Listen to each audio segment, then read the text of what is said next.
तो एक हमने ब्रेड मेकिंग में we have learn one word yeast.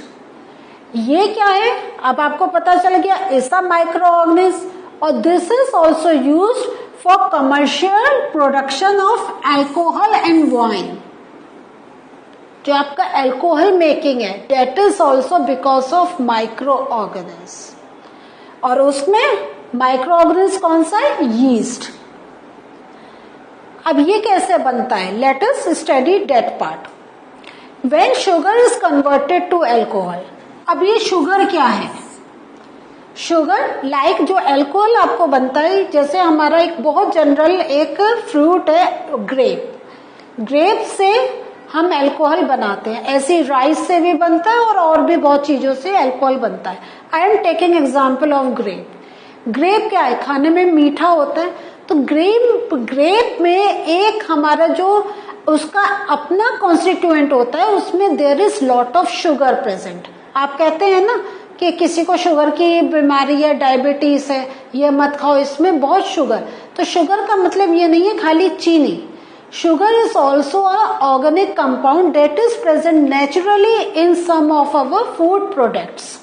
So जो हमारे ग्रेप में जो शुगर कंटेंट है तो वही है, that sugar gets converted to alcohol.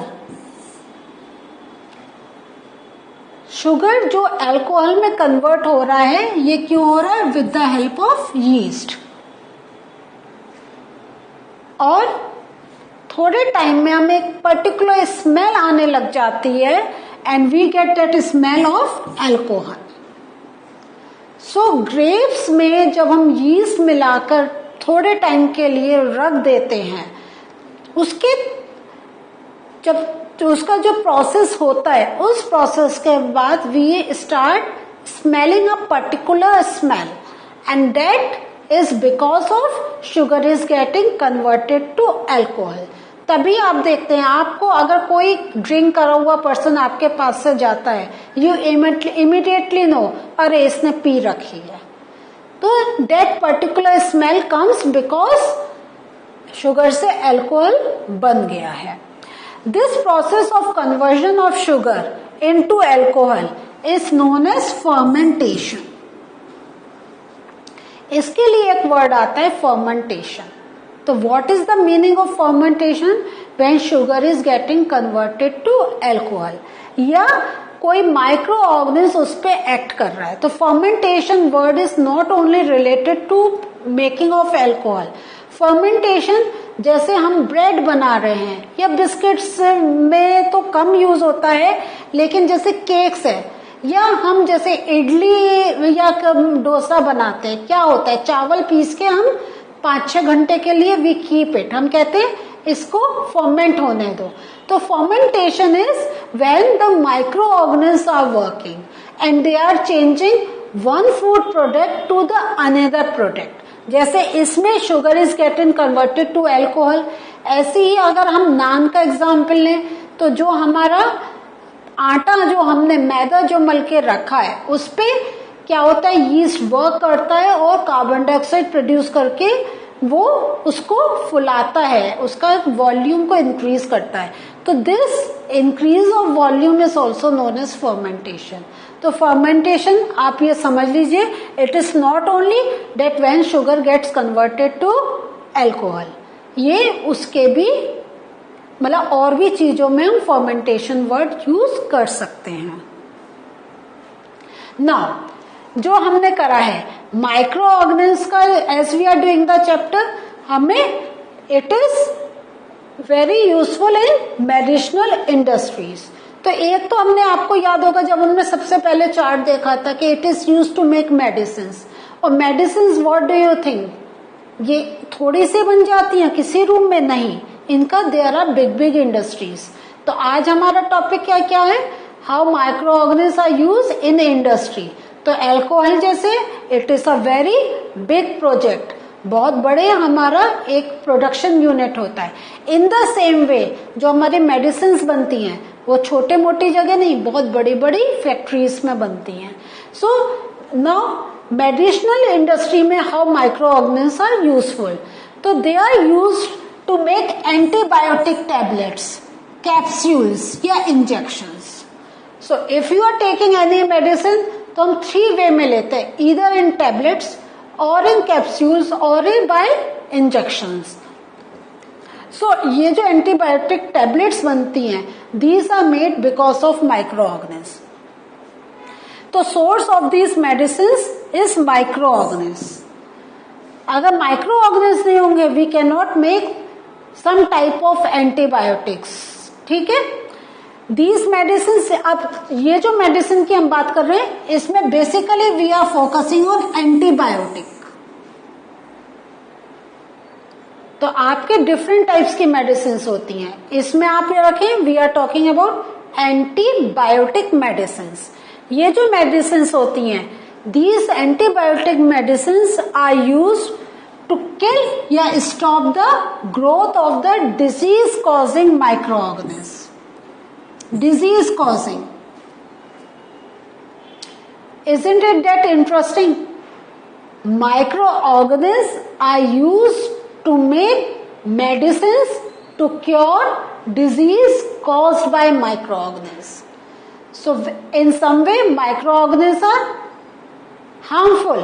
So in some way microorganisms are harmful for us because they cause disease. ठीक है? लेकिन in some way they are helpful for us because they are used to make medicines. तो this is a very complicated thing. And ये जो आपकी microorganism को use करके जो मेडिसिन्स बनती हैं, those medicines are called antibiotics. So see, I have highlighted this word here also, antibiotic tablets. So now you think there are number of questions that can be asked कि name some antibiotics, वो अभी हम आपको बताएंगे. हम आपको कुछ antibiotics के नाम भी बताएंगे.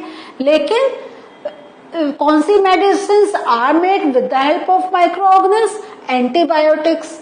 And to cure diseases that are caused by microorganism, which type of medicine should be taken? Antibiotic medicine. In this way में आपको ये सब चीजें अपने दिमाग में बहुत क्लियर कर लेनी है कि एंटीबायोटिक टैबलेट्स का सोर्स है माइक्रोऑर्गेनिज्म.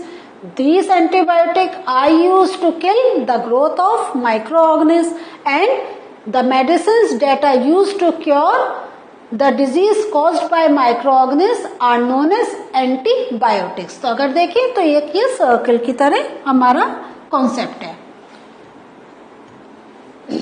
Now,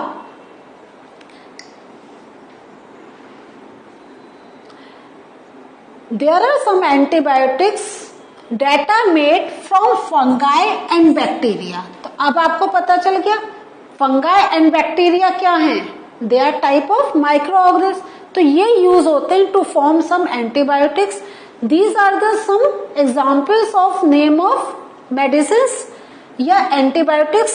स्ट्रेप्टोमाइसिन, प्लीज इसको धीरे धीरे पढ़ें. आप पहले पढ़ें strep, then to, then mycin. Tetracycline, erythromycin. So these are the some very important antibiotics that are used to cure diseases. Now, are antibiotics only taken by humans? Antibiotics क्या हम ही लोग खा सकते हैं? No. Antibiotics are mixed with the feed of livestock and poultry to check microbial infection in animals. तो are mixed with feed. Feed means उनके खाने में. सो बिकॉज ये एनिमल्स हैं, तो it is not very easy to give medicine to animals या जो और हमारे दूसरे ऑर्गेनिज्म हैं. तो हम लोग क्या करते हैं, हम उनके खाने में वो दवाई मिक्स कर देते हैं, and when they eat that food they take the medicine.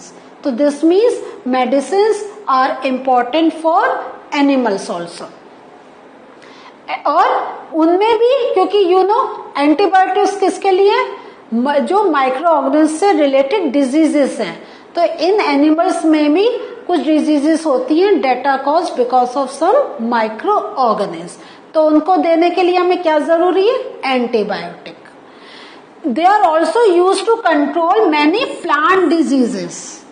In plants also there are different types of diseases. अगर आप पढ़ेंगे तो आपको fungal disease in plants, bacterial diseases in plants. Plants भी तो खराब होते हैं. कैसे खराब होते हैं, कोई माइक्रो ऑर्गेनिज्म अटैक कर रहा है, या तो कोई फंगस अटैक करता है, या कोई बैक्टीरिया अटैक कर देता है, तो उनके भी ट्रीटमेंट में we need antibiotics. Now about antibiotics, there are some things that you should remember, means you should do, and there are some things that you should not. तो आपको क्या करना चाहिए कि that antibiotics should be taken only on the advice of a doctor. बिना doctor से पूछे आप कोई भी एंटीबायोटिक नहीं लेनी चाहिए. And complete the course prescribed by the doctor. Complete the course means क्या, अगर उन्होंने कहा है आपको 1 हफ्ते ये दवाई खानी है, तो you have to eat that medicine for a week. आपने बीच में छोड़ा तो आपका पूरा ट्रीटमेंट नहीं होगा. Take antibiotics when not needed और इन रॉन्ग डोजेस. तो you should not take antibiotics when not needed. आपको जरूरत नहीं है और आप उसे खाएं, आपको नुकसान हो सकता है. एंड इन रॉन्ग डोजेस, कि डॉक्टर ने कहा 1 खानी, आप खा रहे हैं आधी, डॉक्टर ने कहा आधी खानी, आप खा रहे हैं 2. So this is the wrong thing. तो you should not take antibiotics when not needed और in wrong doses. You should not take antibiotics when you have cold and flu. So ये हमें ध्यान देना है, हमें कब कौन सी मेडिसिन खानी है. Now we are talking about vaccine. Vaccine का क्या मीनिंग है, मीन्स इंजेक्शन. तो disease carrying microbe enters our body. ये हम वैक्सीन कब लेते हैं, जब कोई माइक्रोब हमारे बॉडी में आ गया. अब क्या होता है, बॉडी क्या करता है, इट प्रोड्यूसेस एंटीबॉडीज. और जो एंटीबॉडी होता है that remain in the body and we are protected from the disease causing microbes. So समझ में आया वैक्सीन कैसे वर्क करता है. वैक्सीन जो होता है ये भी, इसमें क्या होता है, एक टाइप के माइक्रो ऑर्गेनिज्म होते हैं जो हमारे बॉडी में इंसर्ट हो जाते हैं. And those micro organism are helpful to create antibodies. Antibodies means हमारे सोल्जर्स, जो डिजीज कॉजिंग माइक्रो ऑर्गेनिज्म है उनसे फाइट करके दे स्टॉप देयर ग्रोथ. उनको या तो खत्म कर देते हैं या बाहर निकाल देते हैं. सो हमारे बॉडी में माइक्रोब्स गए, वैक्सीन से हमारे बॉडी में एंटीबॉडीज प्रोड्यूस हो गए, और ये जब हमारे बॉडी में एंटीबॉडीज प्रेजेंट है तो हमारे जो डिजीज कॉजिंग जो माइक्रोब्स होते हैं उनसे प्रोटेक्ट करते हैं. So this is the way vaccine works, कि it produces and it provides antibodies to our body. अब जो वैक्सीनेशन है, ये जो वैक्सीनेशन है ये हर डिजीज के लिए नहीं होते हैं, but there are some diseases in which without taking vaccine we can not get cured. हमें वैक्सीनेशन लेना ही होता है, मीन्स इंजेक्शन लगवाना होता ही है. लाइक कॉलरा, कॉलरा में it is very important to take a vaccine. Tuberculosis, TB का ट्रीटमेंट ही हमारा, अब थोड़ा सा हमारे मेडिसिन भी बन गई है, लेकिन vaccine is also very important. Smallpox and hepatitis, this is related to liver disease. तो अगर आप देखेंगे जब बच्चा छोटा होता है तो उसको डिफरेंट टाइप के वैक्सीन लगते हैं, इंजेक्शन लगते हैं. ये जो इंजेक्शन, अब आपको समझ में आया, these injections are helpful in by from these diseases. ये हमारे बॉडी में एंटीबॉडीज प्रोड्यूस कर देते हैं कि अगर इससे रिलेटेड कोई microorganism is getting entered in our body, they create antibodies and fight with that particular disease. So kids, this was the learning कि how microorganisms are useful in industries. Industry में they are useful in making alcohol या in making medicines. तो अभी जो हमने main focus करा how these microorganisms are helpful in medical industry. In the coming sessions there are something more and interesting about microorganisms. वो we are going to learn. लेकिन अभी के लिए अब बहुत इंपॉर्टेंट चीज आपने करा, वैक्सीन का पढ़ा, तो इसको आप और देखें, समझें and do learn it. In the next session we are going to meet with some new concepts. Till then take care. Bye.